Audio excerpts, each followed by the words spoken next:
Oke, ya kali ini kita bahas recursion sama tree. Jadi ada dua materi dan ini banyak materinya. Recursion juga banyak. Mungkin akan lebih banyak fokus ke use cases-nya ya, problem-problem yang bisa di-solve dengan recursion.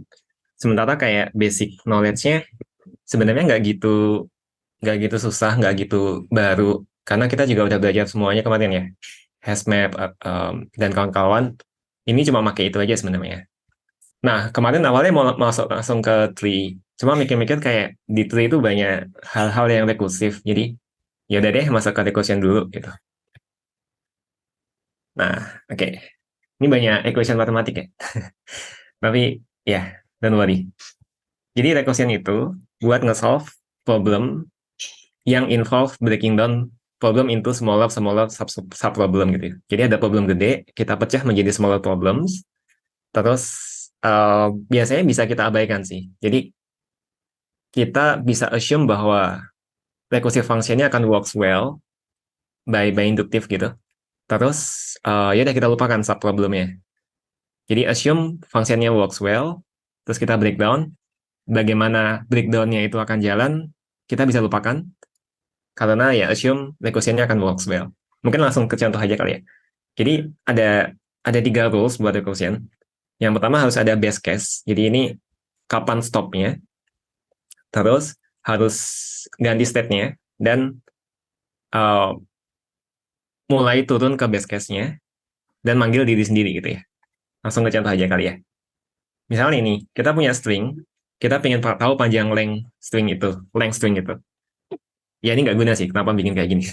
Cuma ini by definition kayak gini. Length sebuah string itu adalah ketika stringnya itu kosong, maka 0. Otherwise, berarti nggak kosong ya. Itu adalah 1 ditambah length dari string dari indeks pertama sampai akhir. Contoh hello gitu adalah 1 tambah length hello kan. Length hello gimana cara kerjanya? I don't care harusnya. Karena assume ini works well, berarti ini akan mendapatkan panjangnya elo. Ya, maksud saya gitu tadi ya. Jadi, kita bisa lupakan ini cara kerjanya gimana. Assume itu akan jalan sendiri. Uh, ya udah gitu. Jadi cukup bikin formula ini. Nanti kita sebenarnya nggak harus mikirin ini cara kerjanya gimana gitu. Kita assume bahwa ini udah works length. Kalau dilanjutin memang kayak gini ya. Length elo berarti 1 tambah LLO dan seterusnya sampai masuk ke base condition. Ini udah stop ketika empty, maka hasilnya 0. Jadi ini diganti 0, dapat angka 5. Sebentar, ada noise. Fokus. Ya. Ini akan kelihatan banget kalau sering pakai functional language ya. Karena di sana kan kalau yang pure nggak pakai looping ya, nggak ada state change. Tapi semuanya by recursion. Jadi kayak gini nih akan sangat-sangat kelihatan di bahasa-bahasa yang fungsional. Ini cara implementasinya.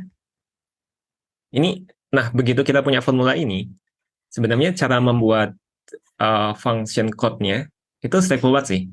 Tinggal diaplikasikan aja function ini. Kalau empty maka 0, kalau enggak maka balikin 1 tambah sebelumnya.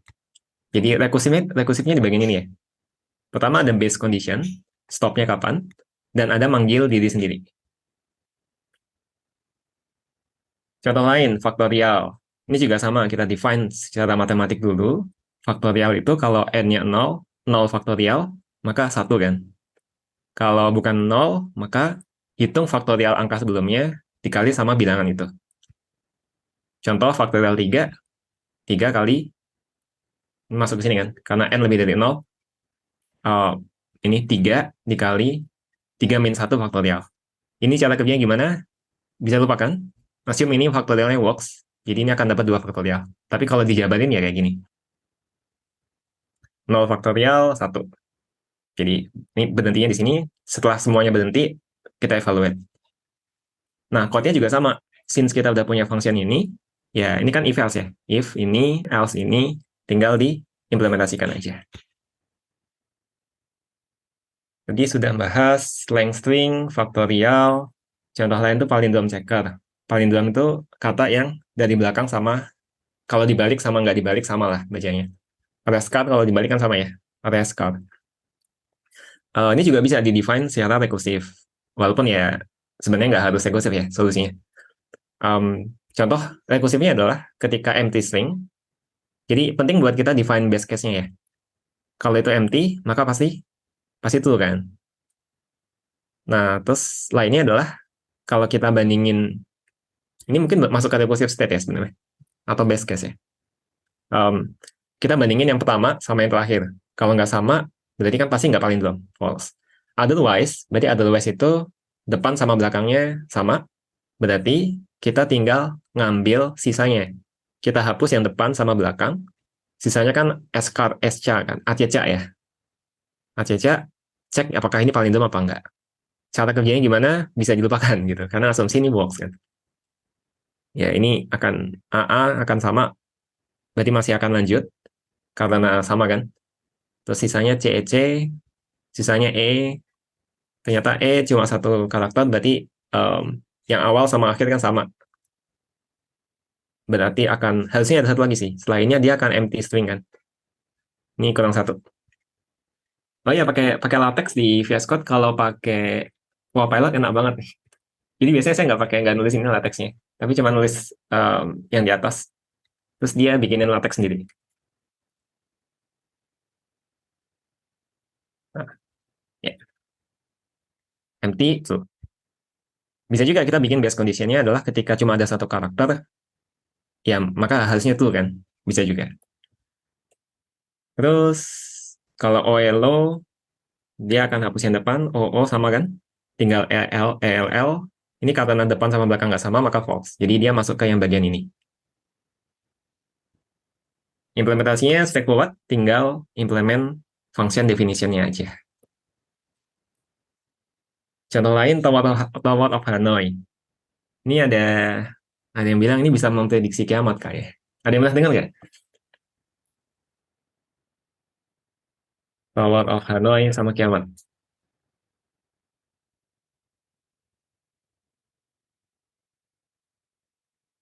Jadi problemnya adalah um, kita punya ini mainan anak ya. Kita ingin pindahkan ini semua ke yang paling kanan. Tapi syaratnya nggak boleh nggak boleh yang lebih kecil di bawahnya lebih gede. Jadi yang lebih gede ini harus ada di bawahnya yang lebih kecil. Kayak gini, kayak piramid lah. Nah ini kan nggak mungkin nih. Ini kalau pindahin ke sini dan pindahnya cuma bisa satu ya, nggak boleh banyak. Cuma kuat ngangkat satu. Pindah ke sini, eh, terus ini pindah ke sini nggak boleh karena nanti yang kecil lebih ada di bawahnya yang lebih gede. Nah, caranya adalah kita mainin yang tengah ini. Ini ada ilustrasinya dari wiki. Um, bisa diulang nggak? Jadi kita manfaatin yang tengah buat naruh temporary. Sebentar, biar ngulang dulu.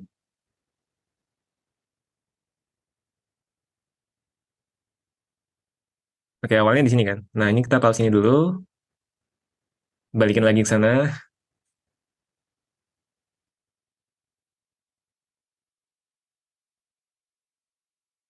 Ya, gitu ya. Dikit-dikit dibangun, jadi nggak langsung semuanya.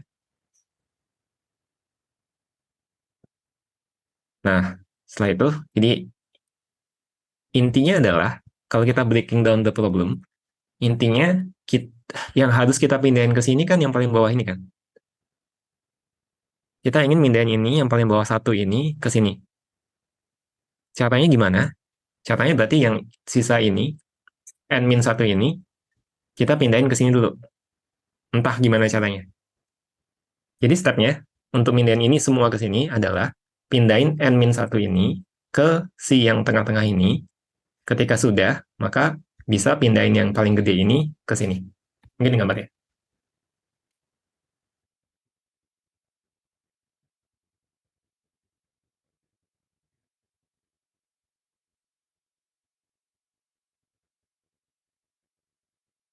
Nah, tiga aja.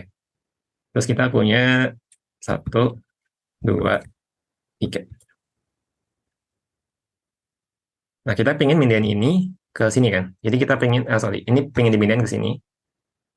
Tapi untuk itu bisa dipindahin ke situ kan berarti yang dua ini harus dipindahin ke sini. Ketika itu udah pindah, maka ini bisa kita pindahin ke sini. Terus nanti tinggal mindahin ini ke sini. Cara mindahin ini ke sini gimana? Sama problem, caranya sama. Kita berpikir rekursif. Ini katakan bisa banyak ya, nggak cuma satu ya. Katakan. Cara mindahin ini ke sini gimana? Sama kayak tadi. Caranya berarti ini semua yang tiga ini harus dipindahin ke sini. Caranya gimana? I don't care. Biar rekursif yang mikirin. Ketika ini sudah dipindah ke situ, maka ini bisa dipindah ke sini. Nah, pertanyaannya gimana cara mindahin ini? Oke. Misal udah kayak gini gitu ya. Terus nextnya kan berarti kan kita pengen mindahin yang paling kecil ini ke sini. Caranya gimana? I don't care. Pokoknya pengen ini semua pindah ke sini. Ini semua pindah ke sini. Terus yang ini nanti bisa tinggal digeser ke sini. Jadi mikirnya rekursif kayak gitu. Nah, code-nya itu straightforward kayak gini. Jadi ada n, ada berapa yang ingin dipindahkan, dari mana ke mana, via itu kayak apa, tempat transitnya lah. Dalam case awal tadi, via-nya tuh ini. Jadi kita pengen mindahin ini ke sini, tapi bisa via ini, bisa bisa numpang di sini gitu.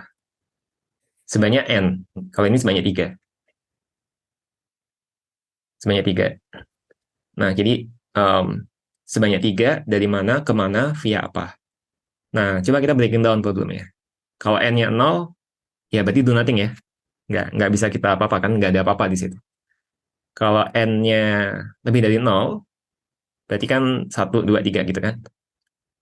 Kita harus mindahin n-1 dari from ke via menuju ke to.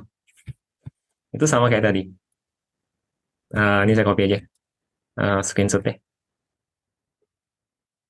Nanti nyambung sama kiamatnya bisa dijelasin.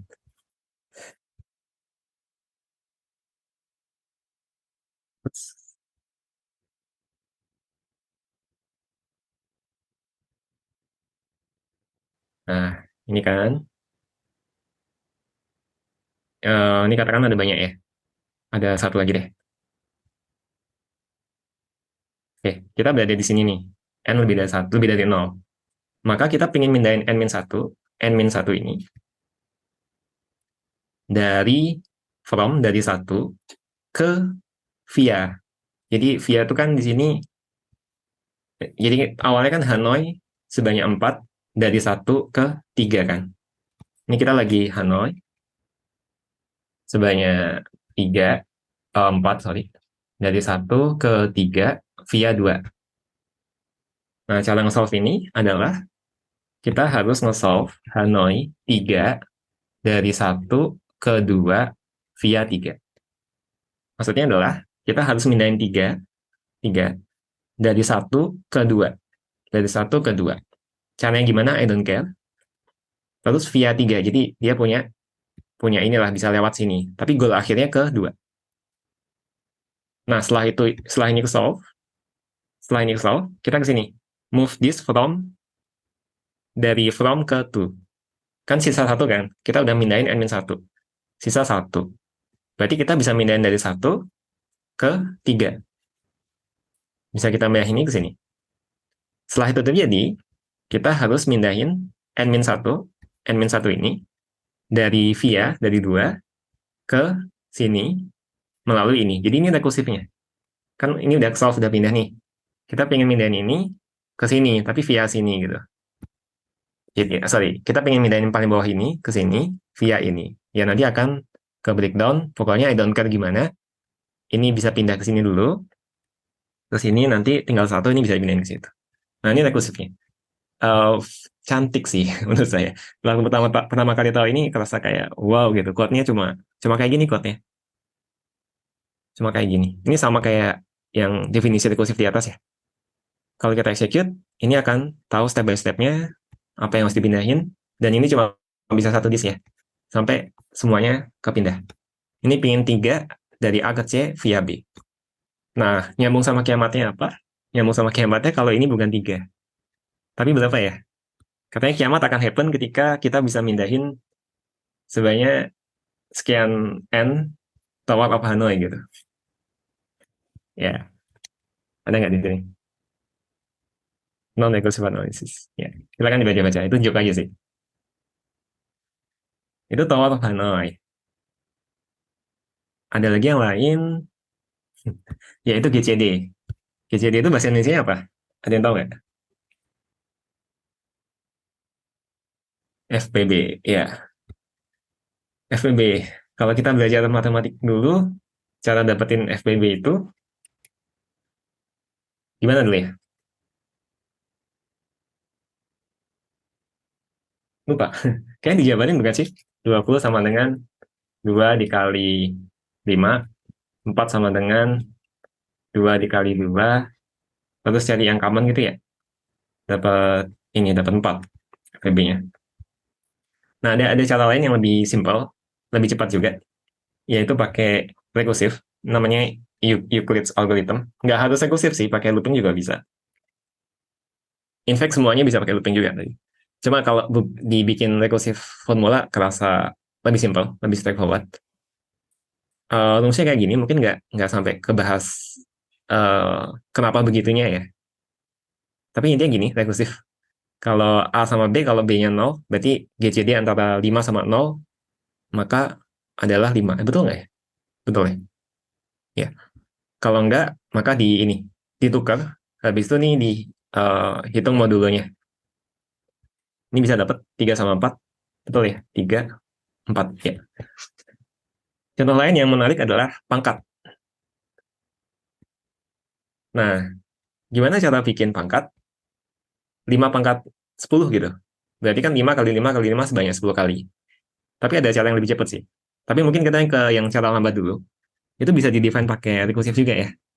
Pangkat dari X pangkat N itu adalah ketika N-nya 0, berarti 5 pangkat 0, 10 pangkat 0. Itu kan pasti 1 ya hasilnya. Jadi ini base stopnya di sini. Nah, sisanya adalah X dikali pangkat X pangkat N-1. Harusnya straightforward ya. 5 pangkat 6 itu sama dengan 5 pangkat 5 dikali 5. 5 pangkat 5 sama dengan 5 pangkat 4 dikali 5. Dikali 5 terus dikali 5 lagi. Jadi ini akan menjadi ini. Hingga nanti 5 pangkat 0 hasilnya 1. Kita evaluate semuanya. Tapi ada cara yang lebih cepat. Ini kan ON ya. Sebanyak N-nya berapa? Kalau 5 pangkat 6 berarti ya 6 kali kan rekursifnya. Happen. Ada yang lebih cepat yaitu pakai bisa dibikin all log n. Caranya adalah memanfaatkan properti dari pangkat sih. Kan 5 pangkat 6 itu sama dengan 5 pangkat 3 dikuadratin kan. Berarti kita nggak perlu menghitung 5 pangkat 3-nya 2 kali. Cukup hitung sekali aja, nanti dikuadratin. Dengan mengkuadratkan ini, kita sudah mengurangi pangkatnya dari 6 ke 3. Jadi turun langsung setengahnya. Kalau ini kan turunnya satu-satu kan, 6 ke 5, 5 ke 4, 4 ke 3 gitu. Makanya ON. Tapi kalau ini, bisa log N, 2 log N. Sama 5 pangkat 3, nah ini beda ya, kalau genap sama ganjil. 5 pangkat 3 itu kan berarti 5 pangkat 2 dikali 5 kan. Nah, 5 pangkat 2 itu adalah pakai yang tadi, pakai definisi tadi. Ya udah 5 pangkat 1 dikuadratin. Terus dikali 5, terus sisanya dikuadratin. Ya. Jadi kalau kita bikin rekursifnya kayak gini. Kalau ini masih sama, kalau n-nya 0 maka 1. Tapi kalau genap, maka kita cukup kuadratin, habis itu pangkatnya dibagi 2. Kalau ganjil, sama dibagi 2, tapi jangan lupa dikali X ya. Kayak tadi di sini, karena ini kan 5 pangkat 3 kan 5 pangkat 2 kali 5 ya. Jangan lupa dikali 5 di sini.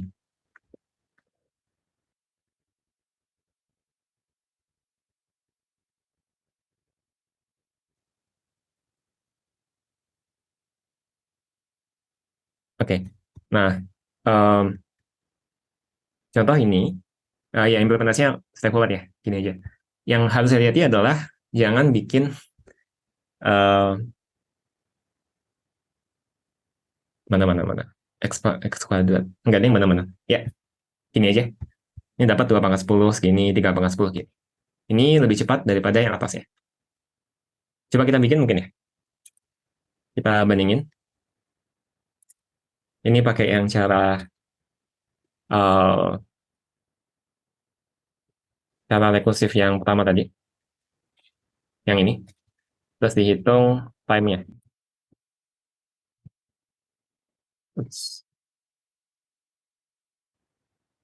Ini juga dapat time-nya.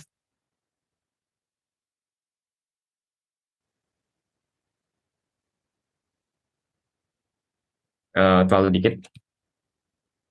Terlalu dikit. Masih masih kecepatan ya. Coba kita lihat yang ini. Sama nggak? Ya, beda ya. 7, 128. Walaupun ya, ini nano atau mikro ya? Nano ya, nano second. Nanti akan kelihatan di bawah. Dibandingin juga. Dan yang di bawah nanti beda banget speednya. Contoh lain, binary search. Nah, binary search itu adalah kita punya array yang udah sorted, terus kita ingin mencari sebuah nilai di sorted elemen itu. Kita udah punya sorted 1, 3, 5, 6, 7, 10, 12, 13, 50, dan seterusnya. Kita pengen nyari angka 7. Cara naifnya adalah kita lihat satu-satu kan dari kiri. Sama enggak, kalau nggak ada, geser. Sama enggak gitu. Cari angka 7 misalnya. 7 bukan, 7 bukan, 7 bukan ya. Ini kan ON ya, harus ngecek semuanya. Tapi karena ini udah sorted, sebenarnya bisa cari mulai dari tengah-tengah. Kita mau nyari angka 6 deh gitu ya. Cari tengah-tengahnya di mana? Tengah-tengahnya di sini. Terus dibandingin sama 6. 6 itu di sebelah kirinya atau di sebelah kanannya. Karena udah sorted, straightforward ya. 6 pasti sebelah kirinya, karena kurang dari 7. Maka kita bisa mengabaikan yang sebelah kanannya. I don't care anymore, karena ya pasti nggak ada di situ. Terus lanjut, nah ini rekursifnya. Jadi sekarang problemnya adalah kita lupakan problem yang sebelumnya ya, biar gampang. Problemnya adalah kita punya ini, array ini, kita pengen nyari angka 6. Lakukan yang sama, cari tengahnya dulu, di sebelah kirinya atau kanannya, oh sebelah kanannya. Maka lihat di sini, yang sebelah kiri bisa kita abaikan. Nah, rekursif lagi gitu ya, sampai ketemu angkanya. Ini jauh lebih cepat daripada cek satu-satu, bukan ON, tapi ini log n juga. Karena property dari dua log n itu adalah, kenapa dua log n? Kenapa dua? Karena kita bagi dua sih. Kita udah, di sini kita mengabaikan yang separuhnya, problem setnya jadi ukurannya separuhnya. Sama di sini juga tinggal separuhnya gitu. Makanya ada dua di sini. Karena separuh. Kalau dipecahnya 3, nanti 3 log n. Ya. Terus, nah ini definisinya.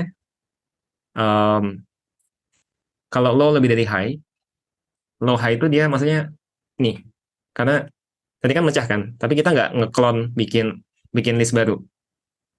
Jadi ketika rekursif kita nggak motong, tapi kita cuma mengganti pointer low sama high. Jadi kita keep track of ini low, ini high-nya. Jadi dari mana sampai mana. Ketika tadi di sini, berarti low-nya di sini, high-nya di sini. Ketika awal-awal, low-nya di sini, high-nya di sini. Nah, begitu dapat low sama high, kita hitung tengah-tengahnya. Kita sebut sebagai mid. Ini mid-nya. Mid-nya di 7 ya, sorry. 7. Kita sama kayak tadi, kita bandingin nilai mid-nya. Terus ketika mau dipecah separuh, ya berarti tinggal digeser aja ini ke sini. Ini sama dengan membuang yang separuh yang di sana. Ketika ini mau dipecah separuh, ya ini tinggal digeser. Kalau dia ketemu di sini, dan angkanya sama, ya berarti ketemu gitu. Tapi kalau somehow left-nya itu berada di kanannya si right, berarti itu nggak ketemu. Karena ya, karena kita udah apa ya, melampaui gitu ya. Ya definisinya ini. Jadi kalau low lebih dari high, ini kan harusnya nggak happen kan?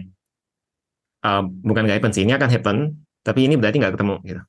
Maka false.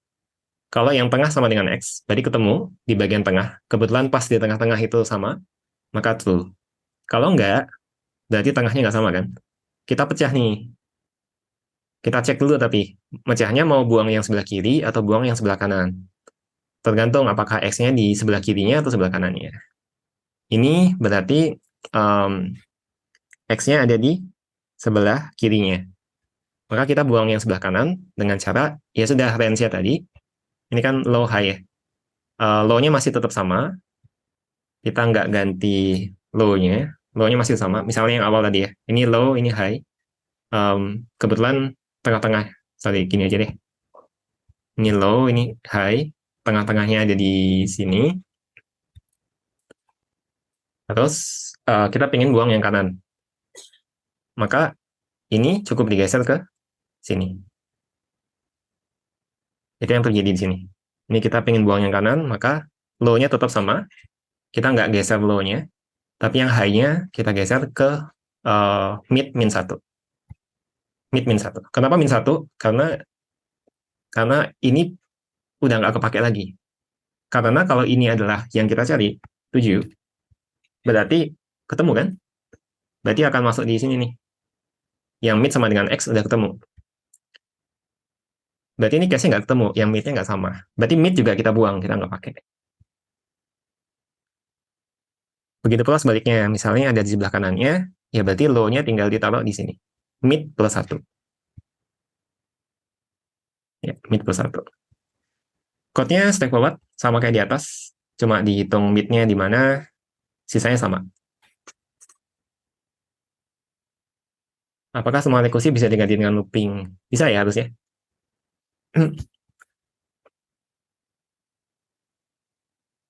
Ya, ini contoh implementasinya, dapat true sama false.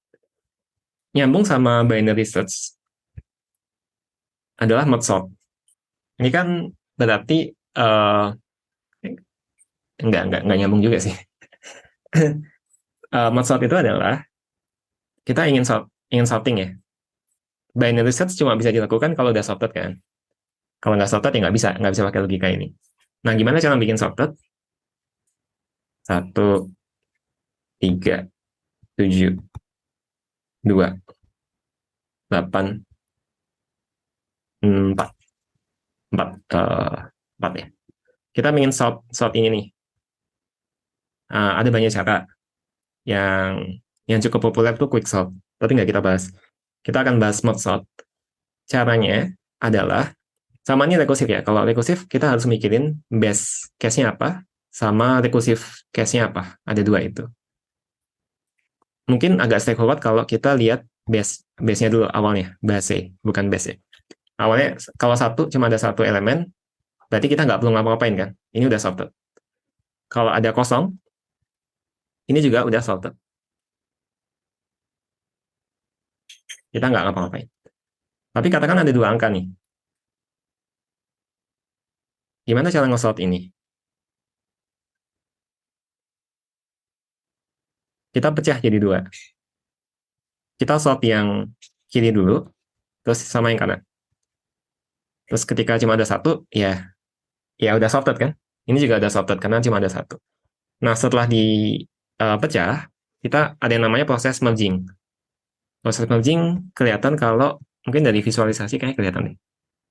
Ini dipecah dua dulu, pecah dua lagi, pecah semua, pecah lagi. Nah, ini udah sorted kan? Karena cuma ada satu. Terus di merge. 6 sama 5 di merge. Nah, mergingnya ini sedemikian rupa sehingga hasil akhirnya urut gitu. Ini juga sama. Sedemikian rupanya simpel kok. Nanti akan dibahas. Ini juga sama. 7, 8, 2, 4. Pokoknya di merge. Maka ini udah sorted, sorted. Terus kita merge lagi. Nah, ini di merge. 1, 3, 5, 6. Ini juga sama di merge. 2 dulu, 4, 7, 8. Terus terakhir ini di merge. Harusnya ini bisa dieksekusi sama anak-anak ya. Cukup straightforward kok ini. Nah, kalau lihat polanya, ketika merging, sebenarnya kita cuma bandingin yang paling depan aja. Mana yang lebih kecil. Yang lebih kecil kita ambil. Jadi magicnya tadi yang saya sebut, sebenarnya cuma itu gitu. Ini definisinya. Jadi ada dua stage. Yang pertama merging, yang kedua merge sortnya itu sendiri. Ketika ini empty, atau sama dengan satu atau cuma satu ya. Nah ini berarti tempat terminate-nya di sini. Maka udah sorted, kita nggak ngubah apa-apa. Tapi sisanya berarti ini ada lebih dari satu. Berarti kita pecah dulu nih. Kita uh, um, kita pecah jadi dua. Ini A, ini B. Habis itu yang ini kita ambil separuh sebelah kiri, ini separuh sebelah kanan. Ini kayaknya agak salah dikit. Ya nggak apa-apa lah, buat definisi. Oke. Setelah ini, berarti kan kita nggak peduli lagi nih, rekursifnya ngapain. Asumsi ini kan berarti udah sorted kan. Jadi dapat sorted yang sebelah kiri, dapat juga sorted yang sebelah kanan. Setelah itu ya tinggal kita merging aja. Mergingnya gimana? Kalau yang B itu kosong, ini rekursif juga bisa di-define, pakai iteratif juga bisa. Kalau salah satunya kosong, maka ketika di merge, ya berarti kan tinggal ngambil yang bukan kosong. Tapi kalau ada isinya, kita sebenarnya cukup ngambil minimum dari indeks pertama sama indeks A yang pertama sama B yang pertama. Jadi yang paling kiri kita bandingin, mana yang lebih kecil, itu kita ambil. Terus kita, kalau yang A lebih kecil, maka kita proceed ya. Yang A tinggal lihat yang indeks ke 1 dan seterusnya. Indeks ke 0 kita udah masukin di sini. Terus kita tambahin. Kita rekursif lagi. Ini juga sama. Kalau ini berarti yang A yang lebih kecil, maka kita lanjut ngambil B yang, ini B yang lebih kecil. Ini akan lanjut, B-nya kita buang satu paling depan, kita lanjut B sisanya. Sama kayak ilustrasi ini sebenarnya. Ini ketika merging kan, kita bandingin yang lebih kecil mana, kita ambil. Ini juga sama. Ini karena udah habis ya, kita tinggal flush aja. Ini yang lebih kecil 2, ambil. Terus 4 sama 7 lebih kecil 4. Ini udah habis, tinggal di flush, masukin semua. Yang ini 1 sama 2, jadi bandingin paling kiri aja. 2 sama 3, 2. 3 sama 4, 3. 4, 5, 6, 7, 8. Jadi ketika yang kiri udah habis, sisa 1, ya kita tinggal flush, masukin semuanya. Ini merge code-nya sama dengan cara yang di atas ya. Bisa lebih efisien, cuma ya ini yang sesuai dengan definisi di atas. Rekursifnya di sini ada rekursif buat merging. Ketika merge sort juga ini rekursif di sini. Ini sama persis dengan definisi yang di atas.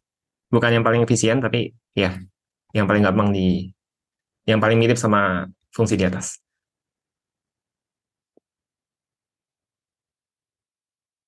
Oke. Berikutnya adalah DFS.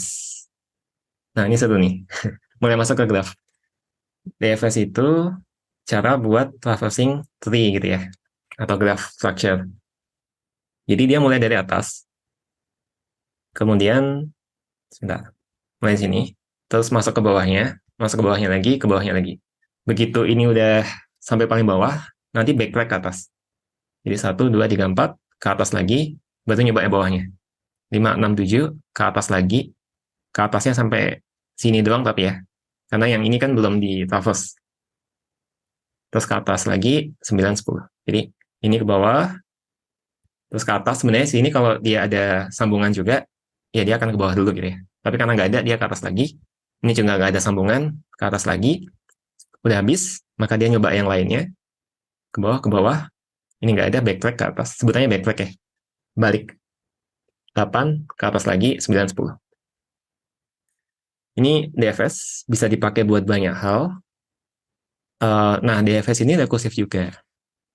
Caranya mungkin nggak akan detail karena nyambung ke graph ya. Pertama adalah ini ada vertex sama edge, ini baru dibahas di materi tree, tapi secara gampangnya vertex itu adalah yang bulatan ini.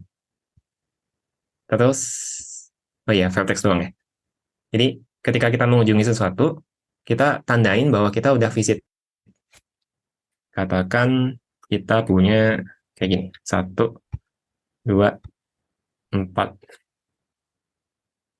5, 6, 7, 1. Ini nyambungnya kayak gini.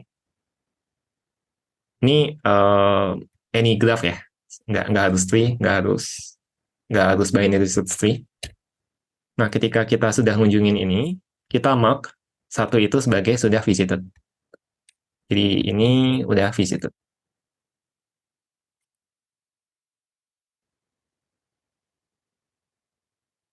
Ya. Terus kita lihat anak-anaknya. Kita rekursif ke anaknya. Jadi gerak ke anaknya. Oke, kita gerak ke sini. Ketika gerak ke anaknya, kita mark itu sebagai visited.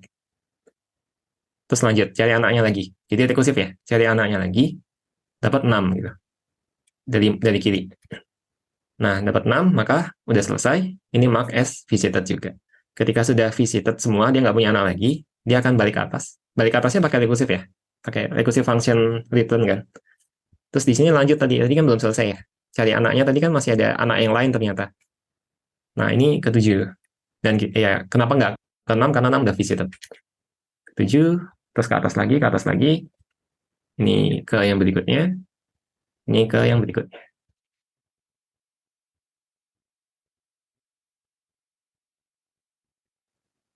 Ya, ini caranya. Kalau udah visited, maka dia nggak ngulang ya, nggak visit ulang. Jadi dari sini dia nggak akan balik ke 2 lagi. Ketika sudah lewat 2, 6, 7, dia lanjut ke 4 ya, nggak akan balik ke 2. Karena kita udah mark 2 itu sebagai visited. Terus ini, ya ini rekursifnya di sini. Dia W itu kan anaknya ya. Nggak mesti anak ya, kalau tadi kan anak. Tapi kalau graph ini yang nyambung lah, yang nyambung sama V. Node lain yang nyambung. Nah, kenapa bahas DFS dulu? Karena ada namanya ini, gerakan kuda. Kalau suka main catur, kuda kan geraknya huruf L ya. Nah, kalau kita punya kuda di sini, bagaimana caranya supaya kuda itu bisa visit semua tempat di papan catur itu? Apakah possible apa enggak? Jadi jawabannya antara possible atau enggak. Nih coba ya lihat kudanya gerak-gerak terus ya.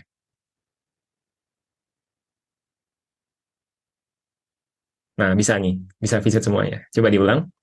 Ini kuda di sini, dia ke sini, huruf L kan semuanya. Sini, ke sini.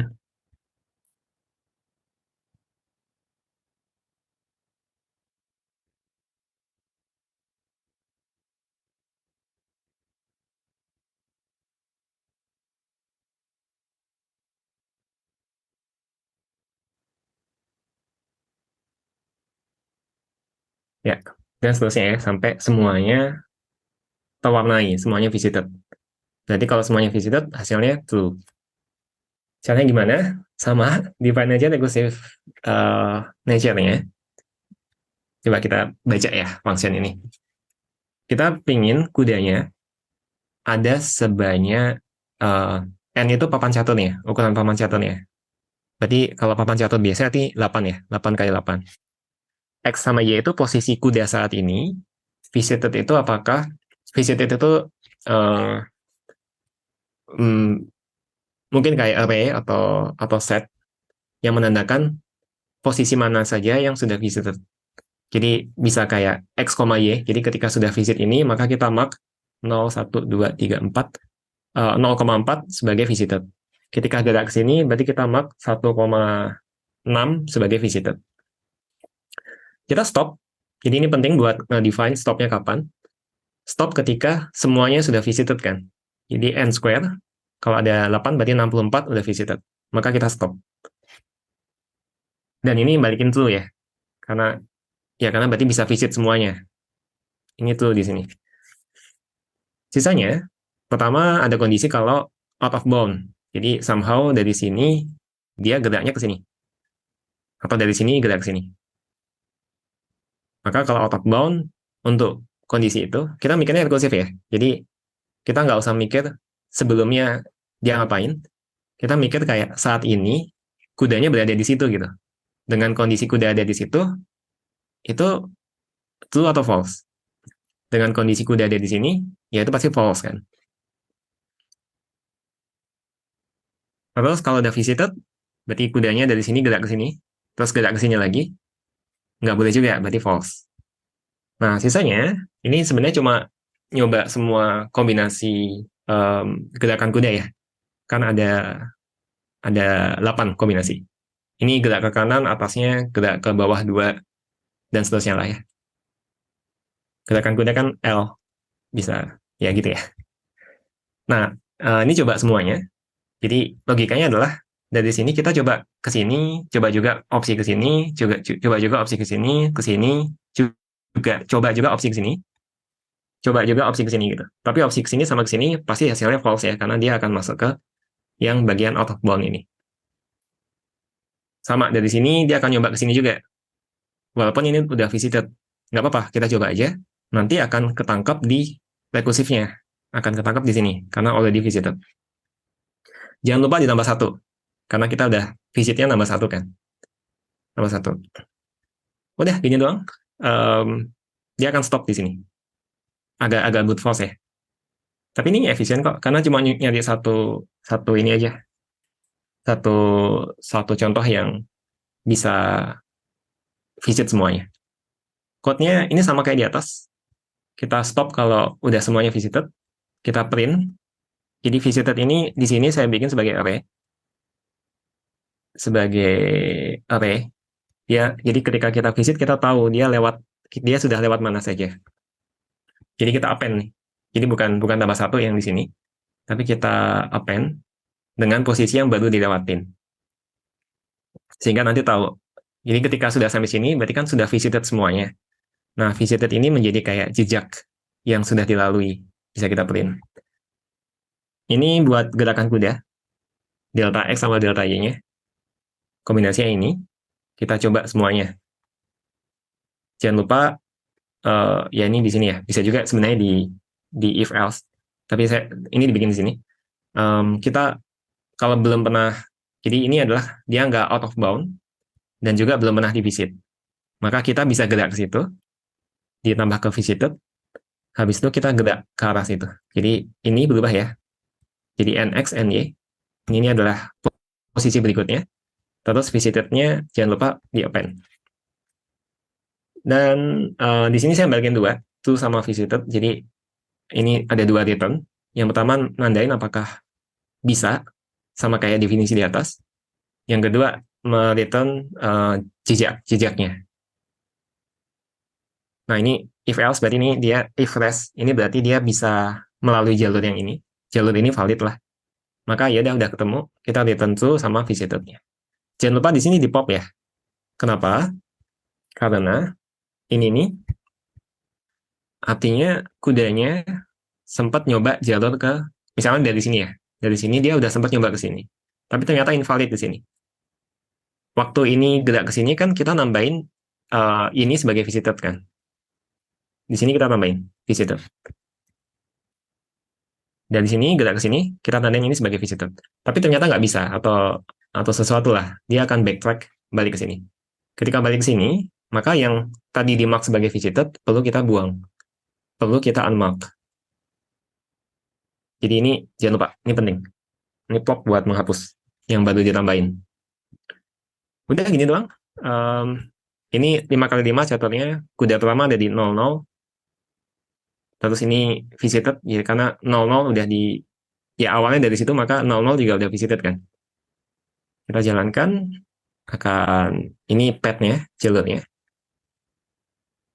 Jadi bisa kita telusuri, atau kalau mau lebih gampang, divisualisasi step by step-nya. Kudanya awalnya di sini, 1. Terus gerak ke 2 ini. Terus gerak ke 3. Gerak ke 4. 5. 6. Dan seterusnya. Sampai semuanya visited. Jadi ini urutan gerakan kudanya.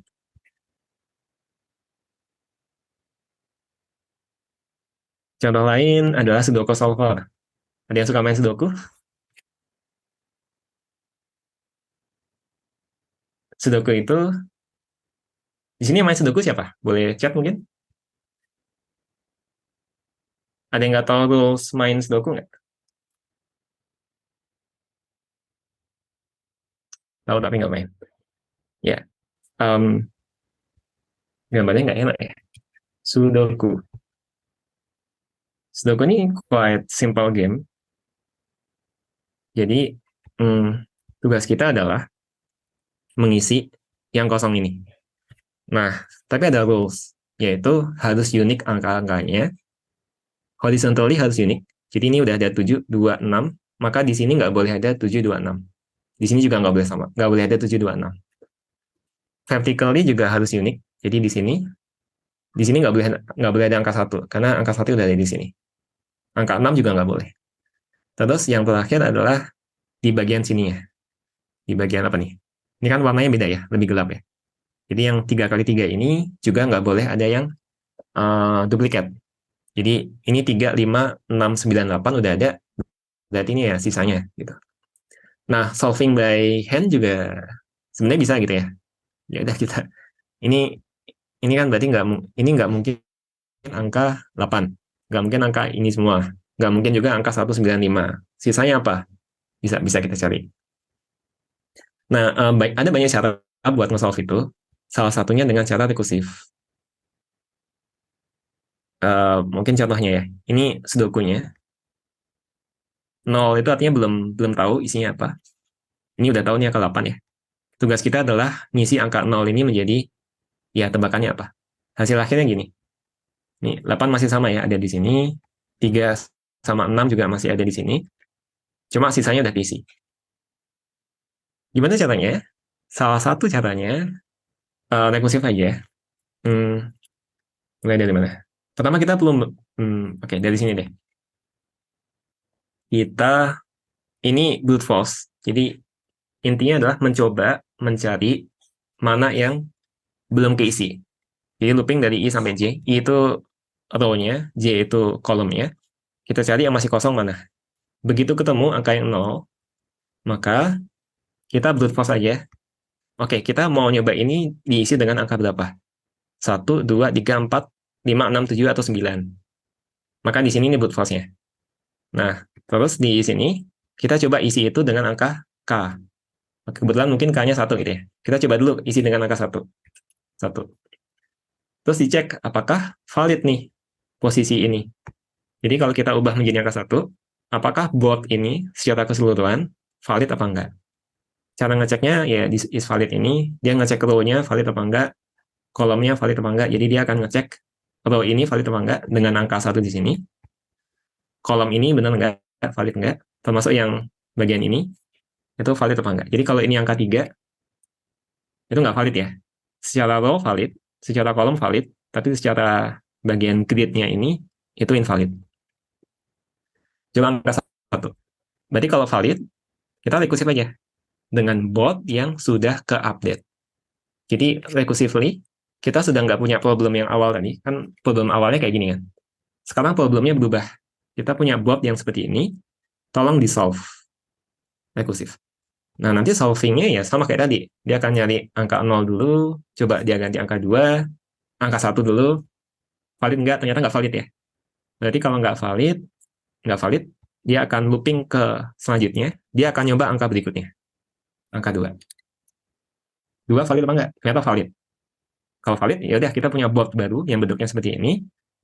Rekursif lagi, tolong solve ini. Nanti sama rekursif berarti dia cari angka 0 di sini, dicoba angka 1, 2, 3, dan seterusnya. Jangan lupa ini di mark sebagai 0 ya. Ini nih happen ketika, katakan ini udah nyoba semua ya, 0, 1, 2, 3, 4, 5, sampai 9 gitu. Ternyata, semuanya nggak bisa. Semuanya nggak bisa. Kenapa nggak bisa ya? Berarti sebelum kombinasi, ini nggak mungkin 1 misalnya. Jadi kalau ini 1, ini kita coba 1 sampai 9, ternyata nggak ada yang bisa semua. Berarti decision milih angka 1 ini salah. Maka kita perlu backtrack, balik lagi. Ini kita hapus, 0. Kita coba angka berikutnya, 2. Gitu ya. Dan ya, cuma gitu aja. Solusinya ini. Dan ini cepat ya, nggak lama. 1 second. Sudoku kan juga nggak gede-gede amat. Contoh lain fraktal. Ini cantik. Fraktal itu adalah sebuah pattern yang dia rekursif. Repeated lah. Contohnya ini fraktal. Ini fraktal. Ini kan ngulang ya sebenarnya. atau bentuk kerang itu kan juga, atau ini apa namanya, Mandelbrot, lupa. Ini nih, ini rekursif sebenarnya. Kalau kita zoom in ke sini, yang bagian ini, itu sebenarnya sama dengan ini, cuma dimiringin aja. Yang ini juga sama, ini segini, sama kayak sebelumnya, cuma dimiringin dan panjangnya lebih kecil. Ini juga sama, ini juga sama. Turun terus sampai sampai depth yang, jadi ini ada base kondisinya juga. Ketika depth-nya sama dengan 10 misalnya, dia stop. Kalau enggak ya dia akan lanjut terus nih. Jadi kecil makin kecil. Dan ini ada randomnya dikit ya kayaknya. Jadi ini sama ini nggak begitu sama. Mungkin sudut kemiringannya agak dibedain, panjangnya mungkin dibedain dikit juga. Dikasih random supaya lebih cantik lah. Ya, ini sama semua. Cara bikinnya gimana? Simple sebenarnya. Coba coba dibikin deh kayak,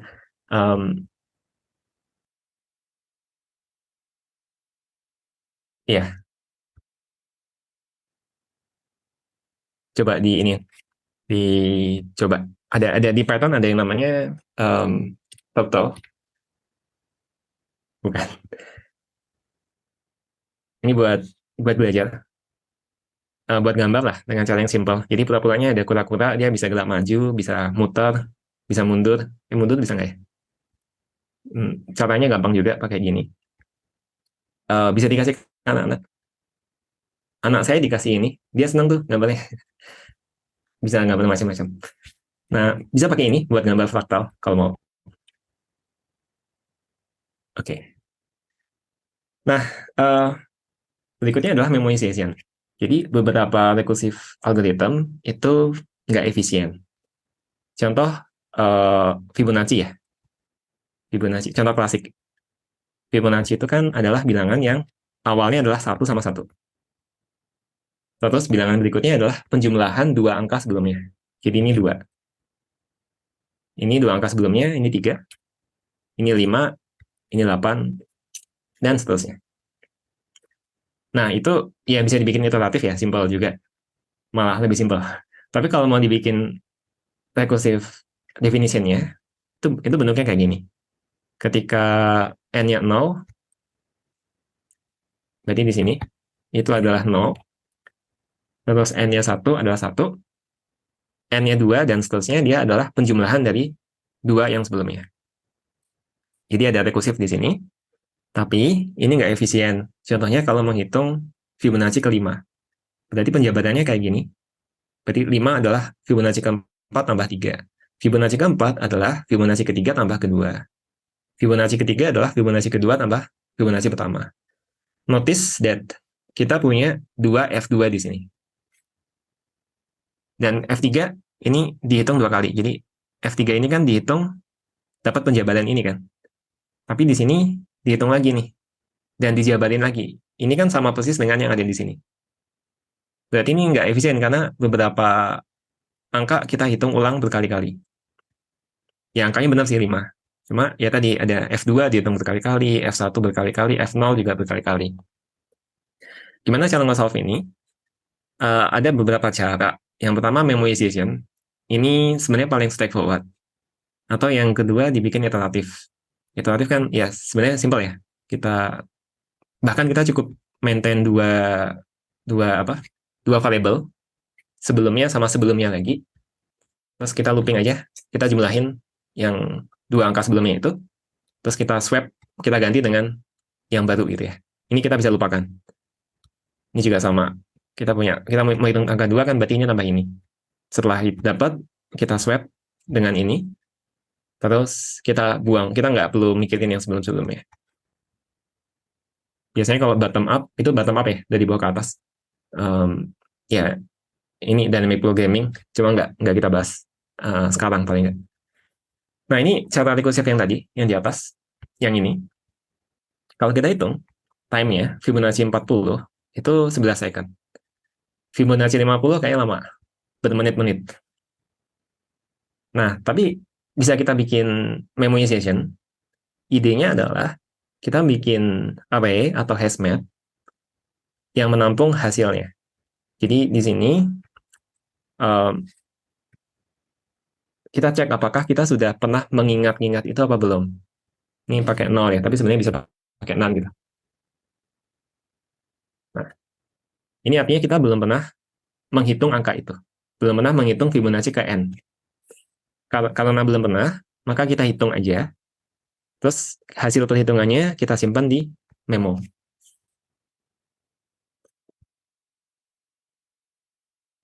Terus kita balikin memonya. Udah gitu doang. Jadi intinya ya diingat-ingat. Sehingga nanti ketika masuk menghitung Fibonacci ke 3 misal, dan kita sudah pernah menghitung Fibonacci ketiga di sini, atau kebalikannya, kita hitung Fibonacci ketiga nih. Kita hitung-hitung, dapat hasilnya, terus kita backtrack rekursif ke menghitung F3, karena tadi udah ada di memo, maka nggak akan masuk ke sini. Ini kita potong nih, kita prune search di sini, langsung dapetin hasilnya dari memo. Ya, cuma kayak gini. Di Python itu ada dekoratif ya, dekoratif buat memo, memoization Python.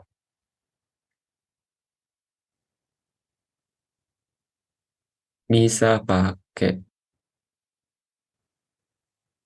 nah bisa pakai gini nih, memoize.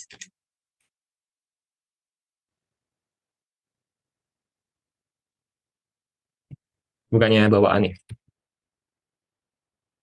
Python dekorator. Atau namanya beda?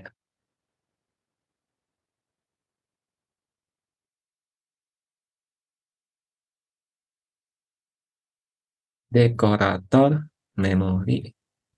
Kayaknya ada built-in dekoratornya deh. Apa enggak deh? Ya, anyway, bisa dibikin kayak gini sih, straightforward. Jadi nggak perlu pakai memo. Dibikin gini, nanti dia akan memoize.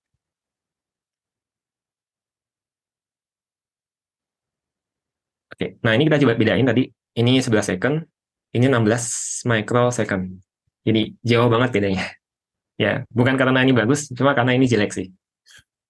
Cuma ya hati-hati kalau pakai recursive. Terakhir, ada yang namanya tail recursion. Contoh itu apa? Contohnya ini faktorial yang tadi kita sudah sempat bahas. Definisinya kan kayak gini ya. N kali faktorial N min 1. Cuma ini bukan tail recursive. Kenapa? Karena setelah menghitung faktorial N min 1, kita melakukan operasi lain, yaitu perkalian dengan N. Jadi tail recursive happen ketika recursive call itu yang terakhir kali, yang di-execute sama function sebelum return. Ini enggak, karena masih dikali sama N. Nah, contoh tail recursive itu ini.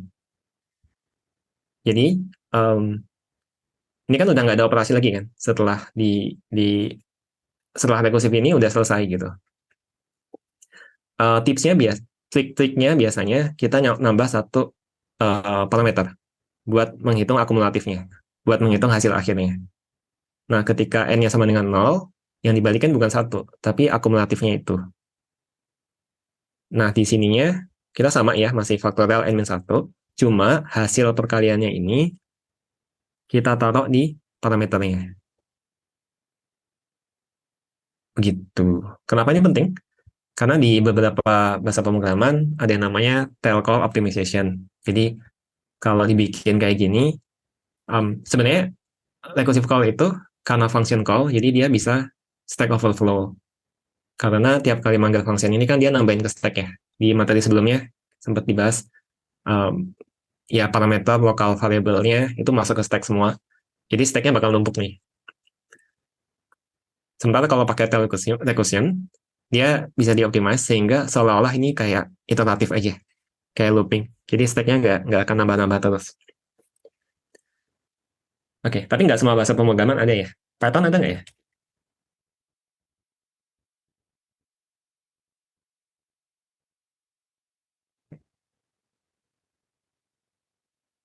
No.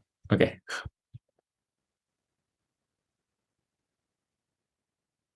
Iya, nggak ada. Oh, ada. Ya, di bahasa lain, terutama bahasa fungsional, karena kalau di bahasa fungsional kan ya rekursif semuanya kan. Maka TCO ini jadi penting karena ya iteratif bukan sesuatu yang normal di situ. Oke, itu recursion banyak ya.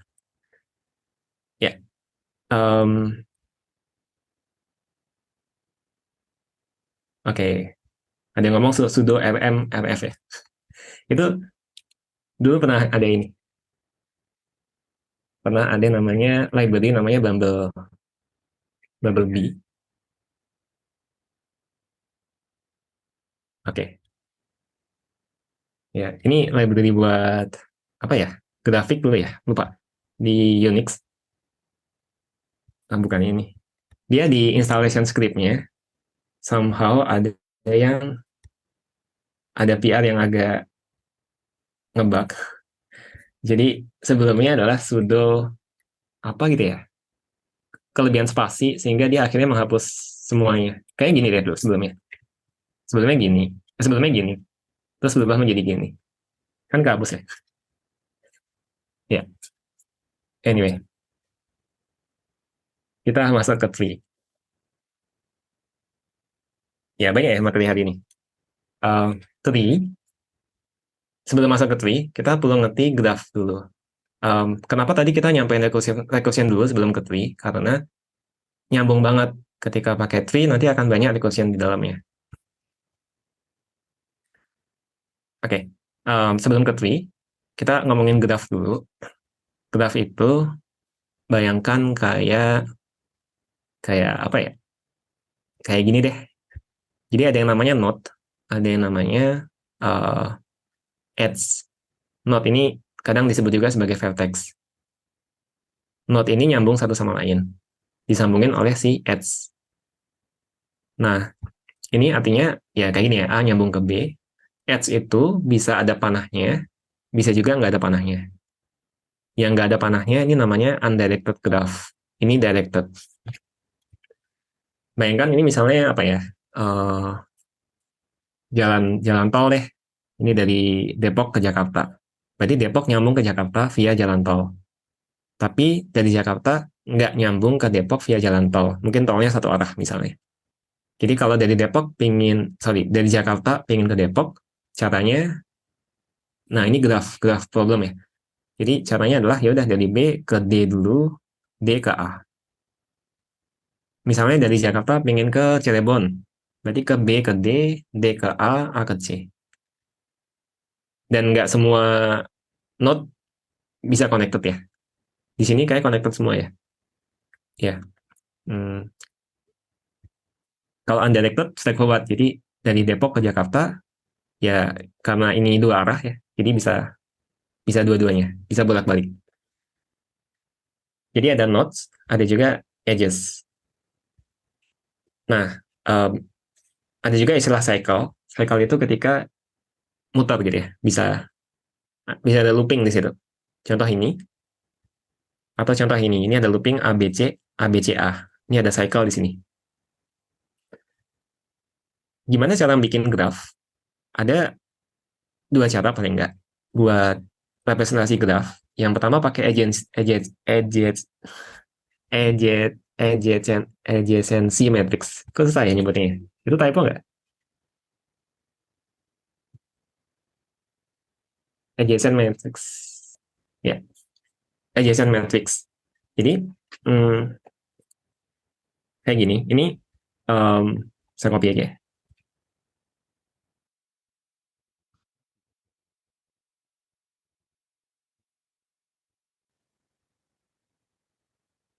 Nah, cara gampangnya adalah kita kasih A, B, C, D di sini. Terus di atas juga sama. A, B, C, D. Ini artinya A sama B itu connected. Sorry, A ke B itu connected.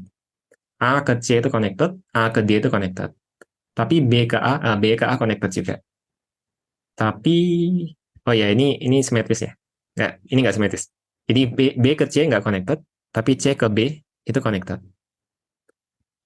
Nah, kalau ini satu,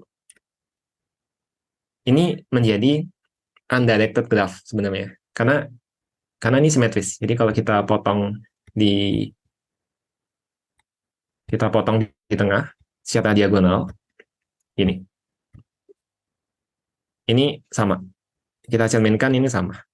Berarti dari B ke A connected, A ke B juga connected, artinya dia sebenarnya sama aja kayak undirected graph. Ya ini representasinya pakai ini, adjacency matrix. Ini coba digambar, ya, ya yang atas ini gambarnya kayak gini. Jadi ini ada self loop ya, ada self cycle nyambung ke diri sendiri. Ada cara lain yaitu pakai adjacency adjacent list. Susah banget ya nyebutnya. Uh, itu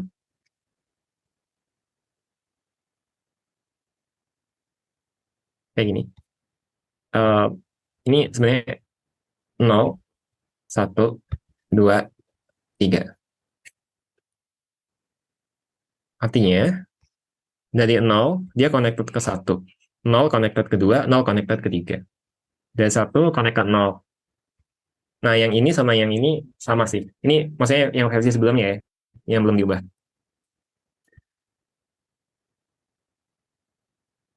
Jadi gini bikinnya, kalau digambar hasilnya sebenarnya sama. Jadi yang ini sama yang atas tadi itu sama aja, grafnya sama aja. Cuma cara representasinya beda. Ada ya ada pro cons-nya masing-masing. Masing-masing memiliki use case masing-masing. Kadang lebih optimal pakai ini, kadang lebih optimal pakai ini. Kelebihannya adjacent matrix adalah kalau ingin tahu apakah dua vertices itu connected, dua dua apa dua not connected, B sama C apakah connected apa enggak, ya berarti tinggal tinggal cari aja matriks posisi B sama C. Kalau satu berarti connected. Cuma kalau pakai ini, apakah dua sama satu connected? Berarti kita perlu looping cari di sini. Worst case-nya adalah ini bisa V, OV. V itu vertex-nya. Jadi katakan ini connected sama semuanya, berarti. Berarti kita perlu looping semuanya di situ kan, sebanyak V. Kalau di sini bisa O1. Ini ya, ini bisa O1, ini OV. Cuma yang ini space-nya lebih banyak. Katakan ini banyak kan 0 gitu. Banyak kan nggak connected sama yang lain. Kalau pakai ini, kita tetap harus nyimpan N kali N. Atau E kali E. V kali V. Walaupun isinya 0 semua, kan 0 semua. Tapi kalau ini, kalau nggak ada yang connected, 0 semua, ya berarti nggak ada value-nya. Lebih, lebih, lebih memori efisien. Kalau connected cuma ada satu, ya berarti cuma ada ini gitu. Yang lainnya kosong. Jadi ada pro cons masing-masing. Ya, ya, tergantung use case ya. Nggak bilang bahwa ini paling bagus, nggak bilang juga bahwa ini paling bagus. Tergantung use case-nya. Ada satu lagi, namanya implicit graph. Ini artinya graphnya itu sebenarnya nggak perlu dibikin data structure-nya, karena udah implisit. Contohnya adalah catur, papan catur.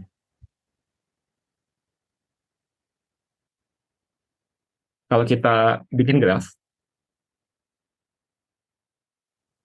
terus kita mau ngecek apakah ini connected sama ini, misalnya kita ada di sini ya, kita pengen tahu sel mana aja yang connected. Ya berarti ini gitu kan. Bisa kita bikin grafnya, berarti graf B3 itu nyambung sama C3, C2, dan seterusnya. Cuma kan nggak perlu ya, karena udah straightforward nih. Karena ya implicitly connected sama yang sebelah-sebelahnya. Maka kalau case-nya kayak gitu, kita nggak perlu bikin data structure-nya. Pakai logika aja. Oke, nyambung ke tree. Nah, tree itu adds list. Oh iya, ada satu lagi ya, lupa. Adds list. Tambahin.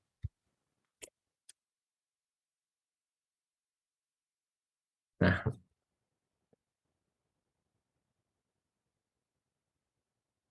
hmm,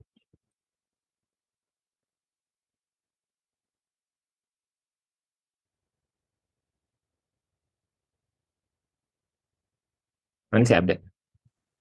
Ini dia nge-list down ads yang connected, ads-nya apa aja. Jadi dia bilang bahwa 0 connected ke 1, 0 ke 2, 0 ke 3, 2 ke 3. Jadi ya sesuai namanya, edges, list of edges di situ. Lanjut dulu, tree. Nah, kenapa nyambung sama yang tadi?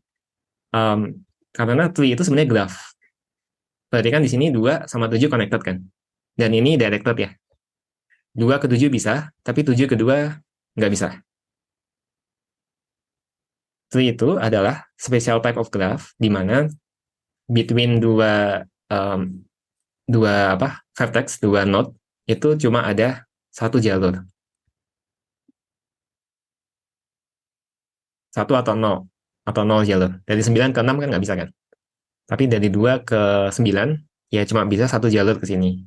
Nggak bisa via 7 terus ke 9. Nggak boleh. Terus nggak ada cycle.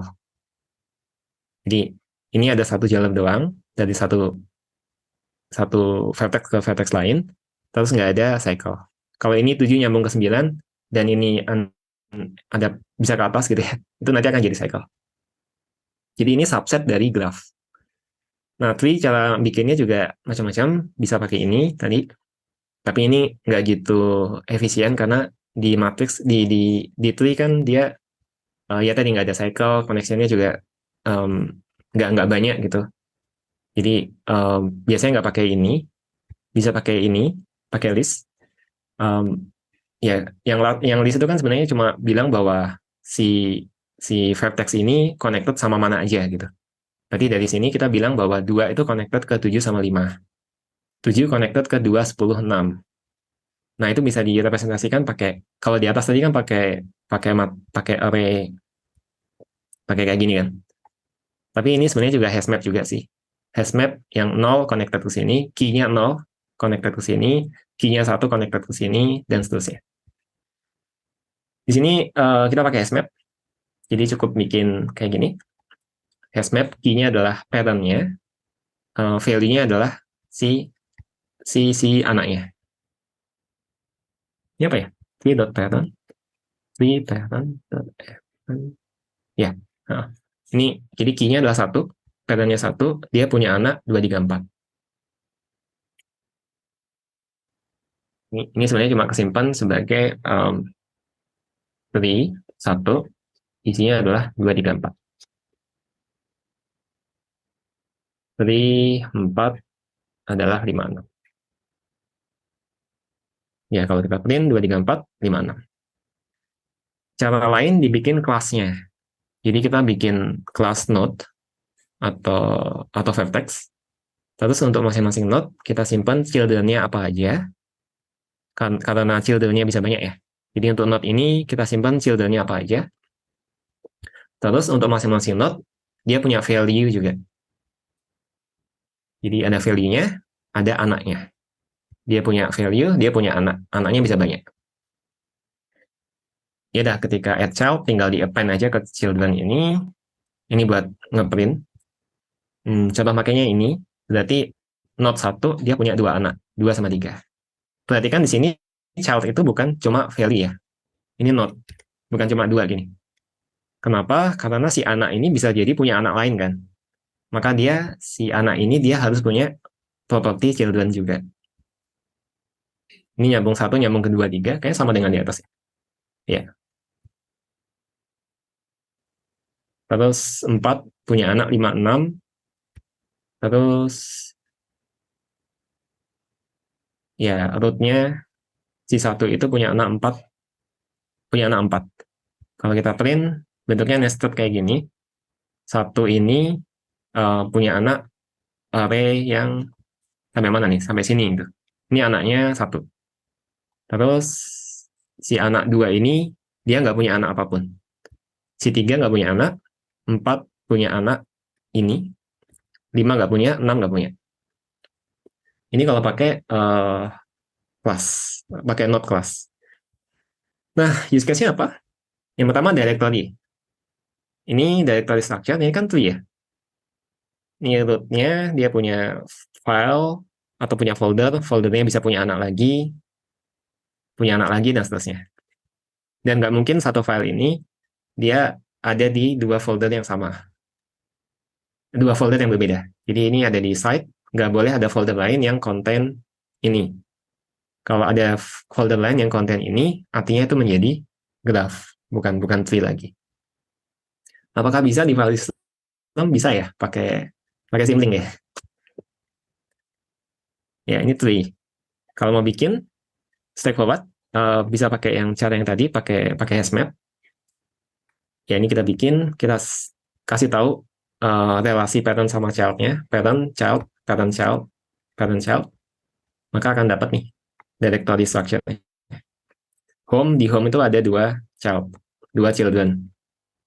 Di root dia punya children home, punya children user. HTML ini juga tree. Ini kan tree ya. Ini parent, anaknya ada dua nih, head sama body. Body punya dua anak. Dan nggak mungkin si anak ini belongs to head juga. Nggak bisa, dia cuma punya parent body. Kalau kita bikin, sama kayak tadi caranya. Kalau tadi kan ada yang namanya value sama children ya. Value sama children. Kalau di sini, value-nya kita ganti ada name, ada attributes. Karena HTML kan ada tag name-nya, ada juga attributes kayak gini, class, container, ya kayak gitu lah. Terus dia punya child kan. Jadi ini HTML structure, HTML head. Berarti di head ada title, di title ada text. Text itu dia punya value, punya isinya adalah hello world.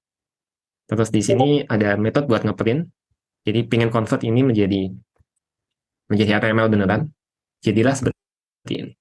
Jadi kalau notice kayak JSX ini kan juga sebenarnya juga adalah apa namanya? JSX dia akan convert ini menjadi bentuk kayak gini sebenarnya. Atau contoh lain, React itu inspired by apa ya? Lupa. Elm. Elm ya. Kalau pernah pakai Elm, itu juga sebenarnya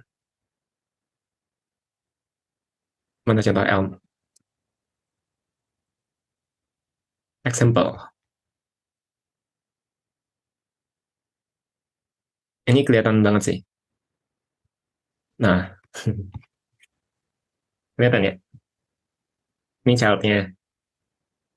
Terus ini adalah child dari yang di atas. Atau kalau pernah pakai Haml, masih ada nggak ya Haml ya? Ini Ruby. Daripada bikin kayak gini agak banyak noise-nya, dibikinlah kayak gini. Ini juga sama ya, pattern child kelihatan ya, kayak itu ya. Patternnya ini child-nya.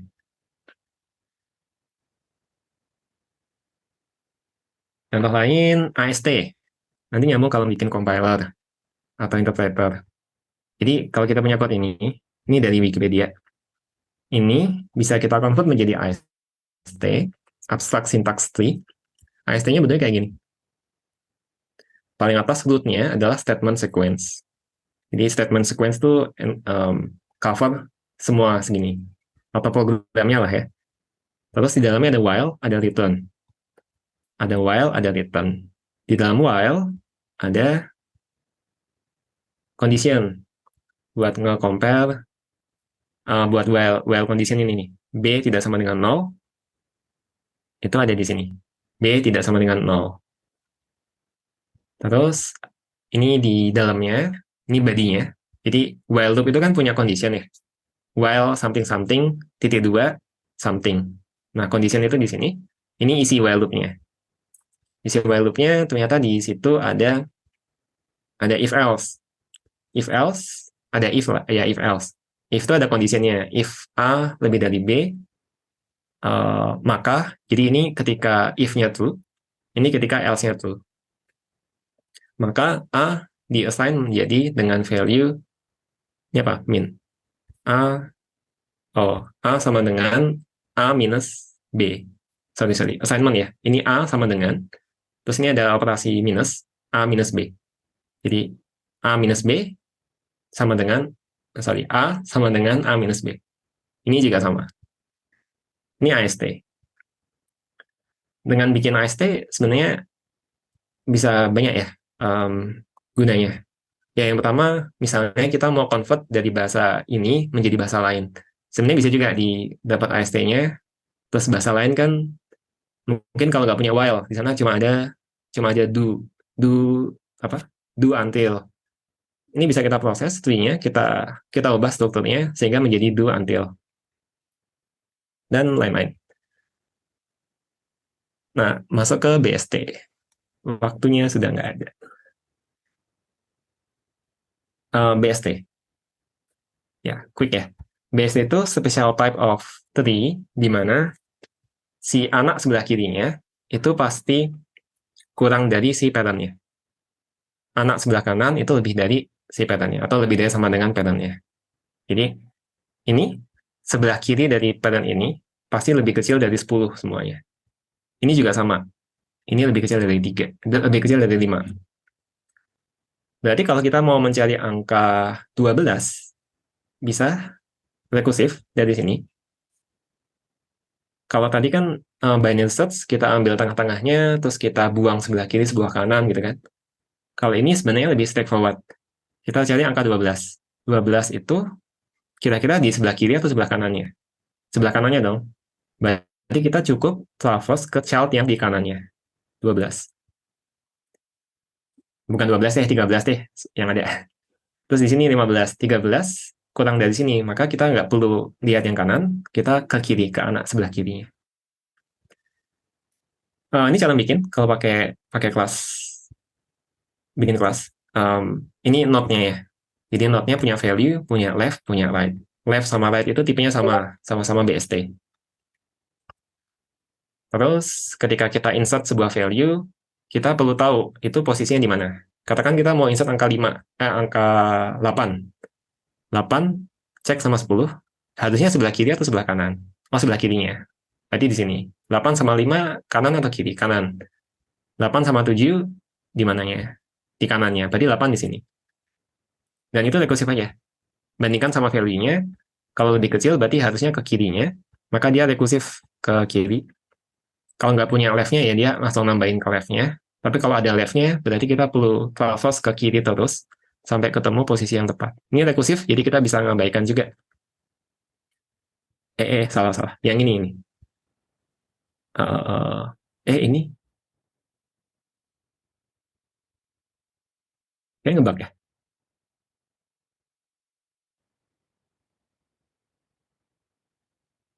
Iya. Kok dot insert? Oh, enggak apa. Ini rekursif ya? Dot insert manggil ke sini. Dia akan rekursif ke kiri dulu. I don't care, rekursif ya? I don't care itu gimana? Pokoknya lihat sebelah kirinya, jadi kan sub problem. Jadi bukan tree utuh kayak gini, tapi kita punya tree sisa yang sub problem ini. Tolong masukin angka 8 di situ. Ini dot insertnya rekursif ke sini. Ini juga sama, rekursif. Jadi ini bilang bahwa, oke, sekarang punya sub tree yang isinya dari right-nya itu, dari sini. Abaikan yang sebelumnya, kita punya sub tree ini, tolong diinsert angka value itu. Ini kalau udah diinsert, kita print tree-nya, ternyata jelek printnya. Kan susah ya baca. Ini 10 itu anaknya apa aja ya? Oh, 5. Oh, 7. Enggak tahu. Agak susah bacanya. Gimana supaya gampang bacanya? Nah, kita belajar bagaimana traverse tree. Bagaimana kita menjelajahi tree itu. Ada beberapa cara traverse. Dan ini simple-simple. Code-nya cuma kayak gini. Yang pertama in order. Ada juga pre-order. Ada juga post-order. Kita lihat satu-satu. Dari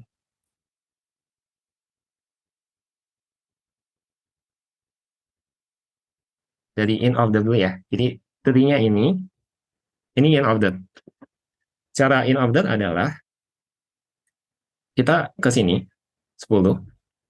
Terus kita ke kiri dulu. Jadi ke kiri, kemudian dapetin value-nya, kemudian ke kanan. Oke, ini ke kiri dulu, ke kiri. Dari sini, again, ngulang lagi rekursif ini ya. Ya, ke kiri dulu, ke kiri dulu. Nah, udah habis kan? Ketika udah habis, ini balik nih angka 3. Terus dia balik lagi ke atas backtrack.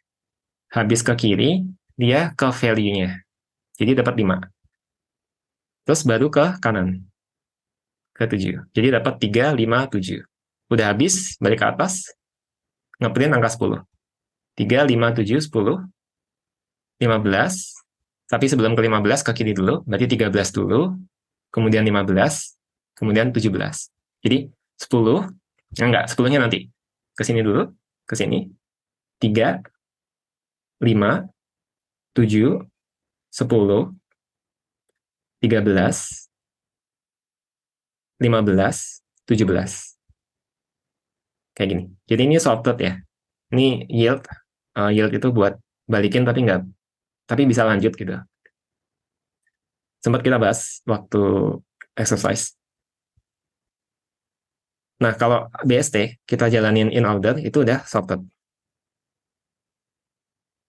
Jadi kalau kita punya BST, kemudian kita pengen dapat itu sebagai list, ya udah kita jalanin in order traversal aja, nanti akan dapat yang sorted. Kalau pre-order, ini urutannya print dulu value-nya, kemudian ke kiri, kemudian ke kanan. Kalau yang tadi, ke kiri dulu, print value, kemudian ke kanan. Jadi kalau pre-order, ini ke kiri dulu semua. Dapetin value-nya dulu. Berarti dapat 10, terus 5, 3, 7, 15, 13, 17. 10, 5, 3, 7, 15, 13, 17. Satu lagi post order. Post order itu value-nya belakangan terakhir. Jadi ke kiri dapat 3. Ini belakangan terakhir. Ke 7 dulu. Terus baru 5. Ini belakangan. Ini belakangan. 13. Terus 17 dulu. 15. Kemudian baru 10.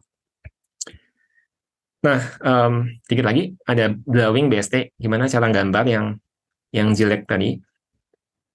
Yang jelek ini menjadi lebih enak. Nah, itu bisa pakai in order, pre-order, atau post order. Contoh, ini pakai apa nih? Jadi kita draw right dulu, kemudian spasi, kemudian left. Hasilnya kayak gini. Jadi 10, kita ke right dulu kan, ke 15 dulu nih. Terus habis itu ke paling kanan dulu, 17. Jadi ini ke right terus. Jadi dia akan ke kanan terus, dapat yang ini. Kemudian dia print angka 17 itu ditambah sama spasi sebanyak levelnya. Levelnya itu berarti ini level 0, 1, 2. 2 dikali 4 kali spasi berarti 8. Ini formatting aja sih. Kalau dibikin 3 ya bisa juga, cuma lebih dikit spasinya. Sorry, kehapus yang BST tadi. BST ini.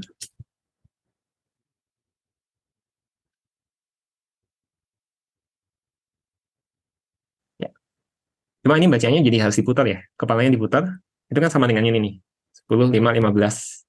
Sama ya, kalau di rotasi. Bisa juga dibikin directory style. Kayak gini. 10, ini folder, punya 2 subfolder, 5, 15. 5 punya 3 sama 7. Caranya ya cuma mainin dikit aja. Kalau ini right spasi, right value left. Kalau ini spasi dulu, value left baru right. Value left baru right itu sama dengan pre-order ya. Sama dengan pre-order. Ya, ini dapat 10, 5, 3, 7, dan seterusnya. Search udah dibahas ya tadi. Bisa efisien. Bisa rekursif juga, di define recursively. Terus, dan code-nya juga sesimpel ini. Kalau dapat value-nya, maka lihat console. Kalau kurang, maka lihat yang kirinya. Kalau enggak, lihat kanannya. Tapi ada problem BST, yaitu ketika sorted. Jadi, katakan kita punya BST ini nih. No. Beda gini. Punya BST, angkanya 10. Kok jadi gini? Oh, draw-nya pakai yang ini ya. Jah, terus yang ini, ya. Kalau kalau masukinnya sorted, jadinya kayak link list nih. Dia cuma ada jalur ke kanan, tapi nggak punya jalur ke kiri. Sorry, ini jalur ke kiri ya sebenarnya. Ini ke kiri terus ke kanan, nggak kelihatan ya. Ini ke kiri, ke kanan terus gitu. Jadi pohonnya linear, nggak ada branching. Akibatnya kalau mau search, kita nggak bisa potong separuh, karena ya nggak ada separuhnya. Karena satu jalur. Jadi link list. Sehingga kalau mau search, ini butuh ON. Sebelumnya O login. Solusinya gimana? Kita perlu nge-balance tree-nya. Gimana membuat tree sedemikian rupa sehingga ketika di-insert, dia selalu balance. Caranya gimana akan dibahas di next class. Macam-macam ya. Mungkin itu. Ada chat. Ya, kalau childnya dihapus, tergantung sama ini. Jadi kalau nanti masuk ke balance tree, ada macam-macam. Kalau ada yang dihapus, nanti perlu cara sedemikian rupa sehingga perlu tetap balance. Nanti ada kayak swapping atau mungkin agak lupa sih. Uh, ada yang sebelumnya child berubah jadi pattern tekan strukturnya sehingga masih ini masih balance. Oke, itu dulu untuk sekarang. Thank you waktunya. Happy weekend semuanya. Seperti biasa nanti ada exercise ya.